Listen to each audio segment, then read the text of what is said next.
Gujarat focus ન્યૂઝમાં આપનું હાર્દિક સ્વાગત છે. હું હિરલ. આજના મુખ્ય સમાચાર.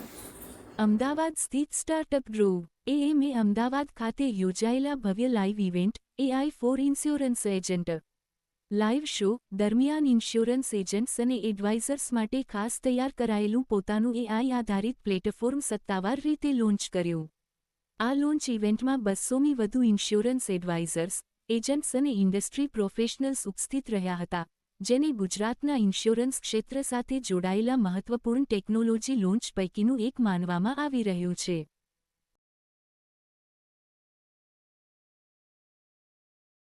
મારું નામ હેમંત દરજી છે.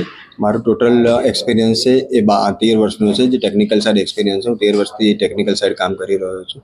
મેં 1 વર્ષ પહેલાં જ ધ્રુવ સ્ટાર્ટઅપ કર્યું છે.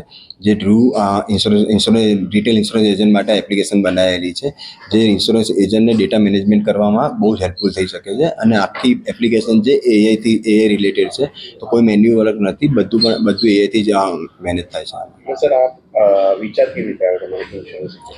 વિચાર એવી રીતે આવ્યો કે હું 1 વર્ષથી અને આટલા વર્ષોથી તો હું ઇન્સ્યોરન્સ એજન્ટ જોડે જોડાયેલો છું, એપ્લિકેશન બનાવી રહ્યો છું. પણ છેલ્લા કેટલાય ટાઈમથી ડેટા મેનેજમેન્ટ કરવામાં બહુ જ પ્રોબ્લેમ થાય છે. મને વિચાર એ રીતે આવ્યો કે મેં એકવારમાં એક એજન્ટ જોડે મારી પોલિસી માગી હતી. એ પોલિસી મને મળવામાં 1 દિવસ થઈ ગયો હતો. જે મારા માટે ક્લેમ કરવા માટે મારે પોલિસી જોઈતી હતી, તો એ પોલિસી માગી હતી, 1 દિવસ થઈ ગયો તો મને પોલિસી નથી મળી શકી. તો મેં એવું વિચાર્યું કે હું એજન્ટ માટે એવી જ એપ્લિકેશન બનાવું કે કોઈ પણ એમની જોડે પોલિસી માગે ક્લેમ કરવા માટે કે ગમે તે કરવા માટે, તો એ પોલિસી એને ઓન ધ સ્પોટ મળી જાય. તો એના માટે મેં એપ્લિકેશનનો વિચાર આવ્યો છે.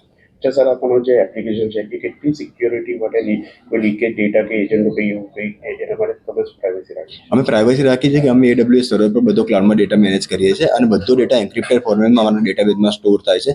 તો કોઈ પણ ડેટા અમે સ્ટોર કરીએ છીએ એન્ક્રિપ્ટેડ ફોર્મેટમાં સ્ટોર થાય છે, અને એ ડેટા અગર એજન્ટ એનો OTP નાખીને લોગિન કરશે તો જ એને ડેટા એક્સેસ મળશે. એના સિવાય બીજા કોઈને પણ એ પર્ટિક્યુલર ડેટાનો એક્સેસ નહીં મળે. તો ડેટા એન્ક્રિપ્શન કરીને અમે ડેટાબેઝમાં નાખીએ છીએ અને જ્યારે પણ લોગિન કરે ત્યારે ડિક્રિપ્ટ કરીને ડેટાબેઝમાંથી ડેટા લાવીએ છીએ.